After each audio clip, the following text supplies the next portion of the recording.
Selamat malam, salam sejahtera. Baru saja hampir selesai isu 1MDB dan kes SRC Internasional dan menjelang kepada keputusan terakhir Persekutuan Mahkamah Persekutuan, Najib digemparkan lagi dengan pendedahan demi pendedahan yang lebih luar biasa berbanding 1MDB.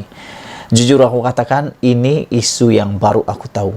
Baru hari ini ketahui apabila dibongkar di Dewan Parlimen berkaitan dengan kehilangan ataupun lesapnya uang dana negara, dana awam berjumlah Rm890 juta apabila kapal perang yang diharap-harapkan boleh siap sehingga kini habuk pun tak ada. Habuk pun tiada. Tapi uang telah pun hangus 890 juta. Apa ceritanya? Rafizi telah pun mendedahkannya. Dikaitkan dengan 3 orang pemimpin besar, yaitu Najib Tun Razak dan juga Zahid Hamidi bersama dengan Hisamuddin Tun Hussein. Belum habis pun isu ini, satu lagi insiden malang menimpa Najib apabila mahkamah hari ini berkaitan saman 1MDB, mahkamah mengarahkan pula anak tiri Najib, anak Rosmah Mansur, menyerahkan dokumen melibatkan Jolo. Ini boleh kata sudah jatuh ditimpa tangga. Bukan lagi ditimpa tangga, tapi ditimpa sebuah rumah. Najib belum selesai lagi isunya tentang 1MDB, ditimpa lagi dengan isu hangusnya Rm890 juta apabila projek kapal selam sehingga kapal perang sehingga kini tidak ada pun berita-berita.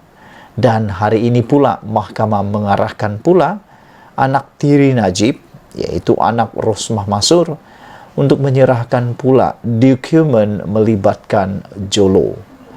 Aku fikir kalau dokumen ini diserahkan, mungkin ada banyak pendedahan yang bakal akan terungkap atau terjawab. Hari ini, mahkamah mengarahkan semua dokumen berkaitan dengan ahli perniagaan Jolo atau Lotek Jo perlu diserahkan anak tiri Datuk Seri Najib Tun Razak kepada pihak 1MDB. 1MDB berjaya mendapatkan perintah mahkamah terhadap anak tiri Najib, Riza Sahriz Abdul Aziz, yang juga penerbit filem Wolf of Wall Street, dan 2 syarikat miliknya, yaitu Red Granite Picture Incorporated dan Red Granite Capital Limited, untuk menyerahkan dokumen berhubung penyalahgunaan wang AS 248 juta syarikat itu. 1MDB dan 3 subsidiarinya, yaitu 1MDB Energy Holdings Limited, 1MDB Energy Limited, dan 1MDB Energy Langat Limited, sebelum ini memfailkan tuntutan saman terhadap 9 entiti, termasuk 2 institusi keuangan luar dan 25 individu dalam usaha mendapatkan semula asetnya. Peguam Datuk Hariharan Tara Singh yang mewakili Riza dan 2 syarikat yang dinamakan sebagai defendant ketika dihubungi berkata, penghakiman berhubung perkara itu disampaikan kepada pihak-pihak terlibat menerusi email hari ini. Hakim juga memberi masa 30 hari untuk pihak-pihak defendant mematuhi perintah itu. Mahkamah juga menetapkan 12 September ini bagi pengurusan kes selanjutnya, katanya dipetik laporan utusan Malaysia. Antara dokumen yang perlu diserahkan kepada 1MDB dan anak-anak syarikatnya ialah segala dokumen atau surat menyurat di antara Riza dan ahli perniagaan Lotek Jo atau Jolo antara tahun 2008 hingga 2015.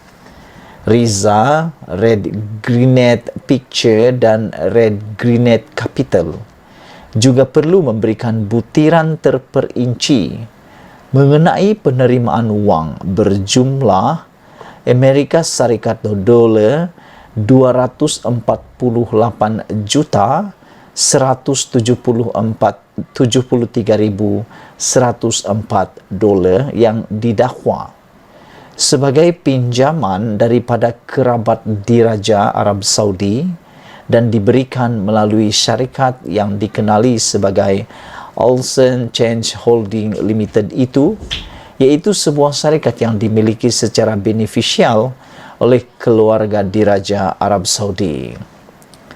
Red Grenade Picture dan Red Grenade Capital juga perlu mengemukakan dokumen yang memperincikan penggunaan data atau dana tersebut, antaranya dalam menghasilkan filem Wolf of Wall Street, perbelanjaan pribadi defendant ketiga Red Grenade Capital, dan pembelian beberapa hartanah di New York, California, dan London. Menurut writ saman yang difailkan pada 7 Mei lalu, pelanatih mendakwa kesemua defendant telah menerima kira-kira AS 248 juta dalam dana yang dilesapkan daripada pelanatih antara 2011 dan 2012. Selain mendakwa, mereka menggunakannya untuk kepentingan diri dan sekutu, termasuk bagi tujuan pembiayaan produksi filem dan pembelian pelbagai hartanah. 1MDB mendakwa firma Guaman, Sherman & Sterling membenarkan Riza serta sekutunya, yaitu ahli perniagaan dalam buruan Jolo, menggunakan akaun klien di firma itu untuk mengubah sejumlah besar dana yang diselewengkan. Sehubungan itu, pelanatih menuntut deklarasi bahawa defendant pertama, yaitu Riza, bertanggung jawab atas dana yang dilesapkan dan diterima atas alasan penerimaan berpengetahuan atau cara alternatifnya penolongan tidak jujur. Writ saman itu juga menyebut pelanatih berhak untuk dibayar balik dana yang dilesapkan dan diterima defendant pertama atas alasan menjadi kaya secara tidak adil.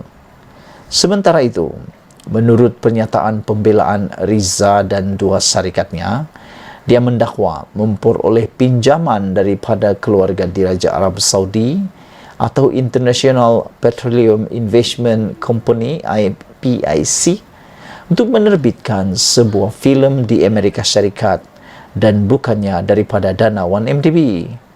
IPIC merupakan syarikat yang ditubuhkan di Abu Dhabi yang pada ketika itu pengarah urusannya adalah Kadem Abdullah Al-Kubaisi yang merupakan bekas pembantu Sheikh Mansur Zayed Al-Nahyan, yaitu timbalan Perdana Menteri Emirat Arab Bersatu dan juga ahli keluarga diraja. Sekian dulu isu pada malam ini. Jangan lupa tinggalkan komen Anda. Sila tekan butang subscribe. Malaysia kita punya, kita jaga sama-sama, cintai Malaysiaku. Kita jumpa lagi. Bye-bye.